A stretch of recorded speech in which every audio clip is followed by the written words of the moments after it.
ನಮಸ್ತೆ ವೀಕ್ಷಕರೇ, ನ್ಯೂಸ್ 18 ಡಿಜಿಟಲ್ಗೆ ಸ್ವಾಗತ. ನಾನು ನಿಮ್ಮ ಮುನಿರಾಜು. ಬೆಂಗಳೂರು ನಗರದಲ್ಲಿ ಅಕ್ರಮವಾಗಿ ನೆಲೆಸಿರುವಂತಹ ಬಾಂಗ್ಲಾ ವಲಸಿಗರನ್ನ ಪತ್ತೆ ಮಾಡುವಂತ ಕೆಲಸವನ್ನ ಈಗ ಪೊಲೀಸರು ಶುರು ಮಾಡಿದ್ದಾರೆ. ಈಗಾಗಲೇ ನಿನ್ನೆ ಈ ಒಂದು ವಿಚಾರಕ್ಕೆ ಸಂಬಂಧಪಟ್ಟಂತೆ ನಗರದ ಸುಮಾರು 30 ಕಡೆಗಳಲ್ಲಿ ಪೊಲೀಸರು ದಾಳಿಯನ್ನ ಮಾಡಿ ಶೋಧವನ್ನು ಕೂಡ ಮಾಡಿದ್ದಾರೆ. ಬೆಂಗಳೂರು ನಗರದ ವೈಟ್ ಫೀಲ್ಡ್ ಮತ್ತೆ ಎಲೆಕ್ಟ್ರಾನಿಕ್ ಸಿಟಿ ವಿಭಾಗ ಏನಿದೆ, ಈ ಒಂದು ವ್ಯಾಪ್ತಿಯಲ್ಲಿ ಸುಮಾರು 10ಕ್ಕೂ ಹೆಚ್ಚು ಠಾಣಾ ವ್ಯಾಪ್ತಿಯಲ್ಲಿ ಒಂದು ರೇಡ್ ಆಗಿದ್ದು ಸಾಕಷ್ಟು ಮಂದಿಯನ್ನು ವಶಕ್ಕೆ ಪಡೆದು ಅವರಲ್ಲಿ ಅಕ್ರಮವಾಗಿ ನೆಲೆಸಿರುವಂತಹ ಬಾಂಗ್ಲಾ ಪ್ರಜೆಗಳು ಯಾರಿದ್ದಾರೆ ಅವರನ್ನ ಪತ್ತೆ ಮಾಡುವಂತ ಕೆಲಸ ಕೂಡ ಈಗ ನಡೀತಾ ಇರುವುದು. ಈಗಾಗಲೇ ಈ ಒಂದು ದಾಳಿಗೆ ಸಂಬಂಧಪಟ್ಟಂತೆ ವೈಟ್ ಫೀಲ್ಡ್ ವಿಭಾಗದಲ್ಲಿ ಸುಮಾರು 200ಕ್ಕೂ ಹೆಚ್ಚು ಮಂದಿಯನ್ನು ವಶಕ್ಕೆ ಪಡೆದು ಅವರ ಒಂದು ದಾಖಲಾತಿಗಳನ್ನ ಪರಿಶೀಲನೆ ಮಾಡುವಂತಹ ಕೆಲಸ ನಡೀತಾ ಇದೆ. ಅದರಲ್ಲಿ ಯಾರು ಅಕ್ರಮವಾಗಿ ಬಂದಿರುವಂತಹ ಬಾಂಗ್ಲಾ ಪ್ರಜೆಗಳಿದ್ದಾರೆ ಮತ್ತೆ ಎಷ್ಟು ಮಂದಿ ಇದ್ದಾರೆ ಅನ್ನೋದ್ರ ಬಗ್ಗೆ ಕೂಲಂಕುಷವಾಗಿ ಅವರ ದಾಖಲಾತಿಗಳನ್ನ ಪರಿಶೀಲನೆ ಮಾಡುವಂಥದ್ದು, ಮತ್ತೆ ಅವರ ವಿಳಾಸ ಮತ್ತೆ ಅವರು ಯಾವ ಊರು, ಅವರ ಮೂಲ ಊರು ಯಾವುದು ಮತ್ತೆ ಯಾವ ಠಾಣಾ ವ್ಯಾಪ್ತಿಗೆ ಸೇರಿದವರು ಅನ್ನೋದ್ರ ಬಗ್ಗೆ ಕೂಡ ಹೆಚ್ಚಿನ ಮಾಹಿತಿಯನ್ನ ಈಗ ಪೊಲೀಸರು ಕಲೆಕ್ಟ್ ಮಾಡ್ತಾ ಇದ್ದಾರೆ. ಇನ್ನು ಉಳಿದಂತೆ ಅದೇ ರೀತಿಯಾಗಿ ಎಲೆಕ್ಟ್ರಾನಿಕ್ ಸಿಟಿ ವ್ಯಾಪ್ತಿಯಲ್ಲೂ ಕೂಡ ಈ ಒಂದು ರೇಡ್ ಆಗಿದ್ದು ಅಲ್ಲಿ ಸುಮಾರು 1900ಕ್ಕೂ ಹೆಚ್ಚು ಮಂದಿಯನ್ನ ಪೊಲೀಸರು ಪರಿಶೀಲನೆ ನಡೆಸಿದರೆ ಅದರಲ್ಲಿ 15 ಮಂದಿ ಅಕ್ರಮ ಬಾಂಗ್ಲಾ ವಾಸಿಗಳು ಅನ್ನೋದು ಕೂಡ ಗೊತ್ತಾಗಿದೆ. ಈಗ ಅವರನ್ನ ವಶಕ್ಕೆ ಪಡೆದಿರುವಂತಹ ಪೊಲೀಸರು ಅವರ ದಾಖಲಾತಿಗಳನ್ನ ಪರಿಶೀಲನೆ ಮಾಡಿ ವಿಚಾರಣೆ ಮಾಡುವಂತಹ ಕೆಲಸ ಕೂಡ ನಡೀತಾ ಇದೆ. ಅಂದಾಗಿ ನಗರದಲ್ಲಿ ಈ ರೀತಿ ಅಕ್ರಮವಾಗಿ ನೆಲೆಸಿರುವಂತಹ ಬಾಂಗ್ಲಾ ಪ್ರಜೆಗಳೇನಿದೆ, ಇದು ಸಾಕಷ್ಟು ದಿನಗಳಿಂದ ಬೆಂಗಳೂರು ನಗರದಲ್ಲಿ ಕಾಡ್ತಿರುವಂತಹ ಒಂದು ದೊಡ್ಡ ಸಮಸ್ಯೆ ಆಗಿರುವುದು. ಸುಮಾರು 10-15 ವರ್ಷಗಳಿಂದಲೂ ಕೂಡ ಈ ರೀತಿ ಸಮಸ್ಯೆ ಕಾಡ್ತಾ ಇದೆ. ಆಗಾಗ ಪೊಲೀಸರು ಕೂಡ ಇಂಥವರನ್ನ ಪತ್ತೆ ಮಾಡಿ ಅವರ ದಾಖಲಾತಿಗಳನ್ನ ಪರಿಶೀಲನೆ ಮಾಡುವಂಥದ್ದು, ಮತ್ತೆ ಅವರು ಎಲ್ಲಿಂದ ಬಂದ್ರು ಮತ್ತೆ ಯಾವ ರೀತಿ ಅವರು ಬೆಂಗಳೂರಿಗೆ ಬಂದಿದ್ದಾರೆ ಅನ್ನೋದ್ರ ಬಗ್ಗೆ ಮಾಹಿತಿಯನ್ನ ಕಲೆ ಹಾಕಿ ನಂತರ ಅವರನ್ನ ವಾಪಸ್ ಅವರ ಮಾತೃದೇಶಕ್ಕೆ ಕಳಿಸುವಂತ ಕೆಲಸವನ್ನು ಕೂಡ ಮಾಡ್ತಾ ಇದ್ದಾರೆ. ಸುಮಾರು ವರ್ಷಗಳಿಂದ ಕೂಡ ಈ ಒಂದು ಪ್ರಕ್ರಿಯೆ ನಡೀತಾ ಇರುವುದು. ಮತ್ತೆ ಕಳೆದ 3 ತಿಂಗಳಿಂದ ಪೊಲೀಸರು ಈ ರೀತಿಯಾಗಿ ಸುಮಾರು 1000ಕ್ಕೂ ಹೆಚ್ಚು ಮಂದಿಯನ್ನ ಈಗಾಗಲೇ ಪತ್ತೆ ಮಾಡಿ ಅವರನ್ನ ವಾಪಸ್ ಬಾಂಗ್ಲಾದೇಶಕ್ಕೆ ಕಳಿಸುವಂತ ಕೆಲಸವನ್ನು ಕೂಡ ಮಾಡಿದ್ದಾರೆ.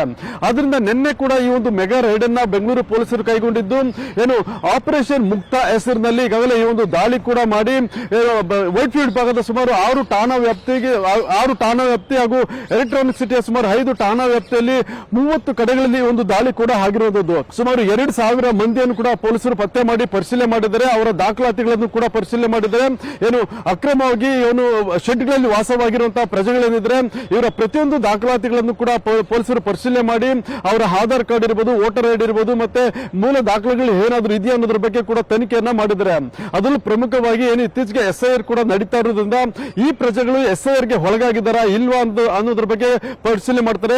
ಯಾರು SIR ಗೆ ಒಳಗಾಗಿರೋದಿಲ್ಲ ಮತ್ತೆ ಅಕ್ರಮ ನಿವಾಸಿಗಳು ಅನ್ನೋದು ಗೊತ್ತಾಗುತ್ತೋ ನಂತರ ಅವರನ್ನ ವಶಕ್ಕೆ ಪಡೆದು ಕೂಲಂಕುಷವಾಗಿ ಪರಿಶೀಲನೆ ಮಾಡಿ ವಿಚಾರಣೆ ಕೂಡ ಮಾಡ್ತಾರೆ. ಯಾಕಂದ್ರೆ ಸಾಕಷ್ಟು ಮಂದಿ ಬಳಿ ಒಂದು ಅಸ್ಸಾಂ ಇರಬಹುದು ಮತ್ತೆ ಪಶ್ಚಿಮ ಬಂಗಾಳದ ಒಂದು ಆಧಾರ್ ಕಾರ್ಡ್ಸ್ ಇದೆ, ಮತ್ತೆ ವೋಟರ್ ಐಡಿಗಳು ಕೂಡ ಇರೋದು. ಅದರಿಂದ ಇದನ್ನು ಯಾವ ರೀತಿ ಪಡ್ಕೊಂಡಿದ್ದಾರೆ ಮತ್ತೆ ಎಲ್ಲಿ ಇವರಿಗೆ ಈ ಒಂದು ದಾಖಲಾತಿಗಳನ್ನ ಮಾಡಿಕೊಟ್ಟಿದ್ದಾರೆ ಅನ್ನೋದ್ರ ಬಗ್ಗೆ ಕೂಡ ತನಿಖೆಯನ್ನು ಮಾಡ್ತಾರೆ. ಅವು ಅಸಲಿಯ ನಕಲಿ ಅನ್ನೋದನ್ನು ಕೂಡ ತನಿಖೆ ಮಾಡ್ತಾರೆ.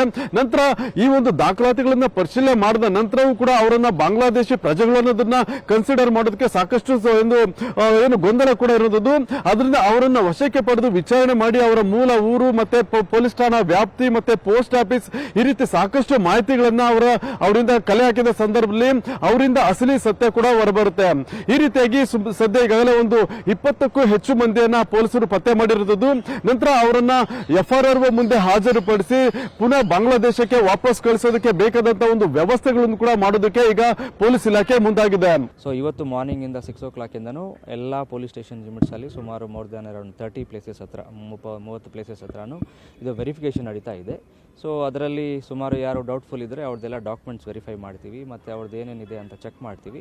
ಅದನ್ನು ಫರ್ದರ್ ನಾವು ಏನಾದರೂ ಅವ್ರ ID ಕಾರ್ಡ್ ಸಿಕ್ಕಿದ್ರೆ ಇಲ್ಲ ಬೇರೆ ದೇಶಗಳದ್ದು ಏನಾದರೂ ID ಕಾರ್ಡ್ ಸಿಕ್ಕಿದ್ರೆ ಅವ್ರಿಗೆ FRR ಆಫೀಸ್ಗೆ ಬರಿತೀವಿ ಮತ್ತು ಡಿಪೋಟೇಷನ್ಸ್ ಆರ್ಡರ್ ತೊಗೊಂಡು ಬಂದಮೇಲೆ ಲೀಗಲ್ ಪ್ರೊಸೀಜರ್ ಏನಿದೆ ಅದನ್ನು ಬೇರೆ ಕಂಟ್ರಿಗೆ ಯಾವ ಕಂಟ್ರಿದವ್ರು ಇದ್ದಾರೆ ಅವ್ರಿಗೆ ಡಿಪೋಟೇಷನ್ ಮಾಡ್ತೀವಿ. ನಗರದಲ್ಲಿ ಈ ರೀತಿಯ ಒಂದು ಅಕ್ರಮವಾಗಿ ನೆಲೆಸಿರುವಂತಹ ಒಂದು ಬಾಂಗ್ಲಾ ಪ್ರಜೆಗಳೇನಿದೆ ಅವರನ್ನ ಪತ್ತೆ ಮಾಡುವಂತಹ ಕೆಲಸ ಸಾಕಷ್ಟು ದಿನಗಳಿಂದಲೂ ಕೂಡ ಪೊಲೀಸರು ಮಾಡ್ತಾ ಇದ್ದಾರೆ. ಮತ್ತೆ ಕೆಲವು ಸಾರ್ವಜನಿಕರು ಕೂಡ ಅವರನ್ನ ಪತ್ತೆ ಮಾಡಿ ಪೊಲೀಸರಿಗೆ ಮಾಹಿತಿ ಕೊಡುವಂತ ಕೆಲಸವನ್ನು ಕೂಡ ಇತ್ತೀಚೆಗೆ ಮಾಡ್ತಾ ಇದ್ದಾರೆ.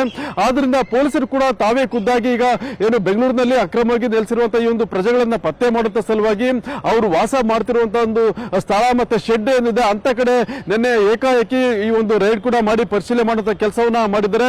ಸುಮಾರು 500ಕ್ಕೂ ಹೆಚ್ಚು ಮಂದಿ ಪೊಲೀಸರು ಈ ಒಂದು ಕಾರ್ಯಾಚರಣೆಯನ್ನ ಮಾಡಿದ್ದು ಎಲ್ಲಾ ರೀತಿಯ ಒಂದು ದಾಖಲೆಗಳನ್ನ ಪರಿಶೀಲನೆ ಮಾಡಿ ಅವರ ಒಂದು ಮೂಲ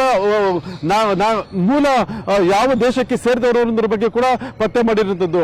ಮತ್ತೆ ಈಗಾಗಲೇ ಈ ಒಂದು ವಿಚಾರಕ್ಕೆ ಸಂಬಂಧಪಟ್ಟಂತೆ ಏನು ಪೊಲೀಸರು ಕೂಡ ಎಲ್ಲಾ ರೀತಿಯ ಒಂದು ವೆರಿಫಿಕೇಶನ್ ಅನ್ನ ಮಾಡಿ ಅವರನ್ನ FRR ಮುಂದೆ ಹಾಜರುಪಡಿಸೋದಕ್ಕೆ ಬೇಕಾದಂತಹ ಸಿದ್ಧತೆ ಕೂಡ ನಡೀತಾ ಇದೆ. ಬಹುಶಃ ಇವತ್ತು ಎಲ್ಲ ಒಂದು ಅಕ್ರಮ ಬಾಂಗ್ಲಾ ಪ್ರಜೆಗಳಿದ್ರೆ ಅವರನ್ನ FRR ಮುಂದೆ ಹಾಜರುಪಡಿಸಿ ಕಾನೂನಾತ್ಮಕವಾಗಿ ಯಾವ ರೀತಿ ಅವರನ್ನ ಬಾಂಗ್ಲಾದೇಶಕ್ಕೆ ಡಿಪೋರ್ಟ್ ಮಾಡಬೇಕು ಅನ್ನೋದ್ರ ಬಗ್ಗೆ ಕೂಡ ಕ್ರಮವನ್ನು ಕೈಗೊಳ್ಳೋದಕ್ಕೆ ಇವತ್ತು ಪೊಲೀಸ್ ಇಲಾಖೆ ಕೂಡ ಮುಂದಾಗ್ತಾ ಇದೆ.